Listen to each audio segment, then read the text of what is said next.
What are your expectations for the upcoming season? Well, each year our expectations for our boys to really buy in to what we're doing, buy into the program, and love each other. Because we feel if they can create that bond with each other, then we can attain success. Because if you got kids that don't buy in and don't really care for each other much, it's hard to be successful in a team game like what we play. So we want them to love each other, we want them to buy in 100%, and then we can work from there. Team chemistry is the key. Yep. Okay. How has spring practice been so far, and what do you see out there? First, spring practice has been great for us. We've got a lot of kids that are participating in track and baseball, and both of those programs went to the postseason. So we still have a few guys that aren't out yet, but unfortunately, our baseball players. They lost last week, so we've had our baseball players. Well, unfortunately, really, because we're all about Oakmont and what we can do as a school, and we're just a small part of the program, the whole athletic program, and we want to make sure that we support all programs. So having those guys back this week is a positive for us and where we're trying to go. But we always want them to do well in the other sports they play. I tell you, spring ball it's been great because of many factors. We've got a lot of young kids. We had an influx of some kids that hadn't played before or hadn't played since their freshman year. For some reason, they really missed it last year and they wanted to come back. So we're welcoming them back, and they're getting a lot of work because there's other guys not here. So they're getting a lot of reps. We've been going Monday through Thursday, 90 minutes a day, because that's what we're allowed to do. And we started May 1st, and we'll go through tomorrow, give them finals week off, and then we'll get back after it in June. And so I couldn't complain about our spring ball this year. It's been very positive for everybody.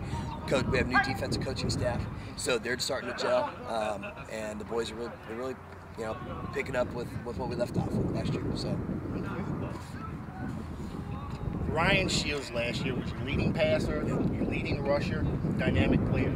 Yep. How do you replace someone like that? Well, this is cliche, but you can't replace Ryan Shields. You can't. He had 20 starts as a varsity quarterback, and the guy that's going to take his spot this year is Taylor Laird. Very different type of quarterback, but huge potential. He's going to be a senior, so he's coming in kind of green. He had a couple dozen snaps last year and did a great job when he got the chance to play. So we have high expectations for Taylor. Like I say, he's a different type of player. He's bigger. He's got a different type of speed than Ryan did, but his athletic ability is going to allow him to do some great things with his legs this year. He's big and strong. He throws the ball country mile. We're trying to hone in on the accuracy aspect of it, and he's really come a long way for us. So we're throwing some more stuff at him that we didn't throw Ryan last year. We're implementing our no-huddle offense, and so there's even more that we're asking him to do as far as mentally right now than what we even asked Ryan to do. What was great about Ryan is he was a coach on the field. He knew our playbook inside out and backwards. And Taylor has worked since the day we ended last year, watching film with our offensive coordinator and the quarterback coach every single week throughout the off season, and just trying to understand exactly what we need him to be able to do and execute on the field for us, so we can have another coach on the field this year.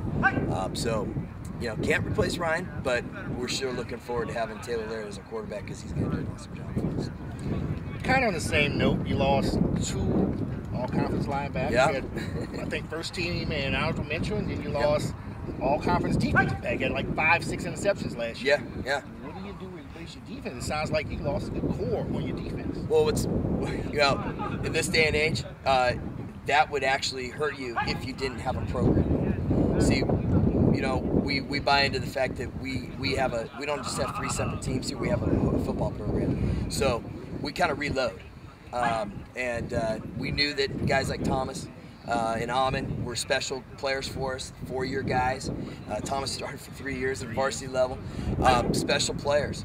We've got guys that have come up through the ranks, even before their freshman year, guys that played in the Junior Viking program that are now starting to come to the varsity level that are going to fill their shoes. And will they be, Amon Jaget, Thomas Parker? Who knows? They have the capabilities and potential to do that, but we'll have to wait and see. They're going to be a little younger, and not specifically meaning that they're juniors, but because they may have not had a lot of reps last year as juniors, but now they're seniors and they're being given the keys to take over, and so we're fine with that though. Justin Hyde he started many games on the other side from Amon last year at corner. He's going to become our guy. He'll be locking down everybody's best. And because he can, and then we've got some young guys that are coming up that are going to be able to, take the other side and be able to do a good job against our opponents. So we're excited. I mean, it's great to be coaching in a program and be the leader of a program that believes in everything from the top to the bottom or the bottom to the top. They start at 6, 7 years old, and the factory is starting, and we're in our 4th year, and so we're starting to see the benefits of that.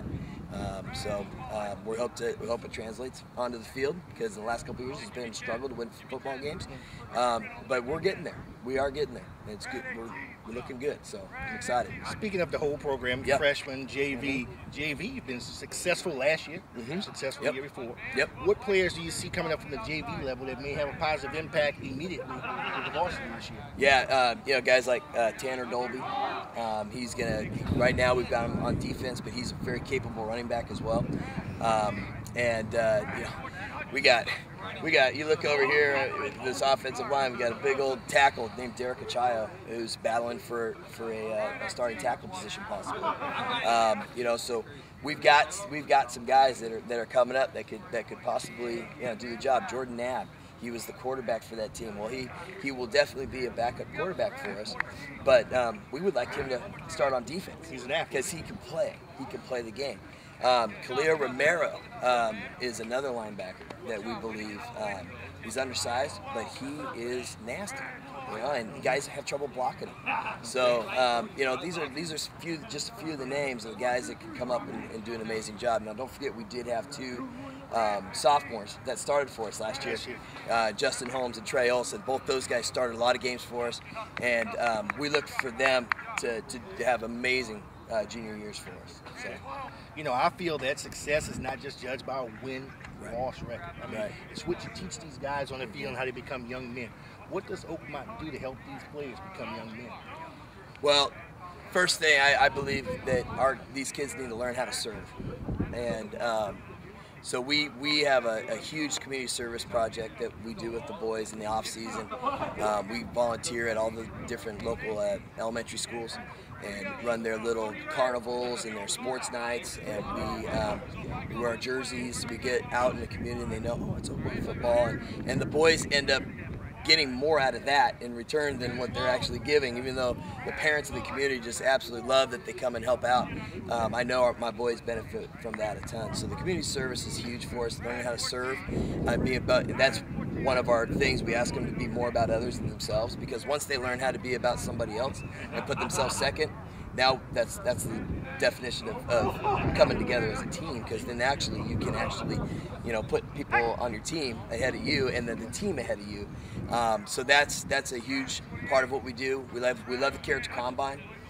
We try to get as many seniors at the Character Combine, and then some key juniors that we believe could grow into leaders in this program.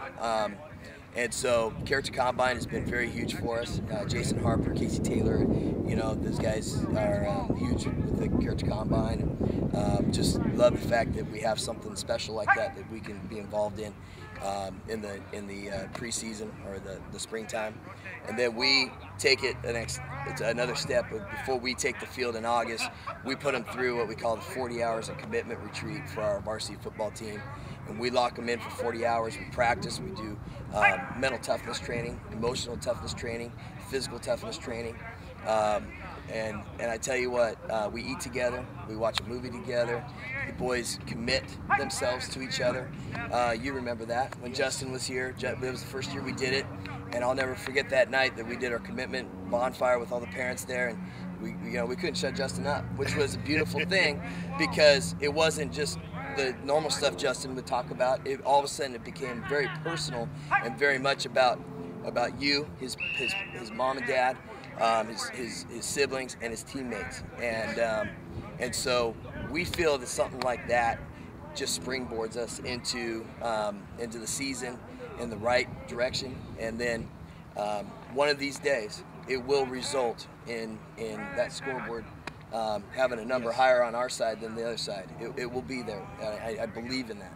And so those are the types of things that we like to do in the program beyond the football practice and all the skill work and all the film watching and the meetings and all that. We want to make sure these boys, when they get out here, they can be good dads, good husbands, good people in our society, and understand that character is something worth putting some effort into. Thank you very much for your time, Coach. Great. Thanks, Larry. Appreciate it, man. No problem. Yep. You have a good one. Thank you.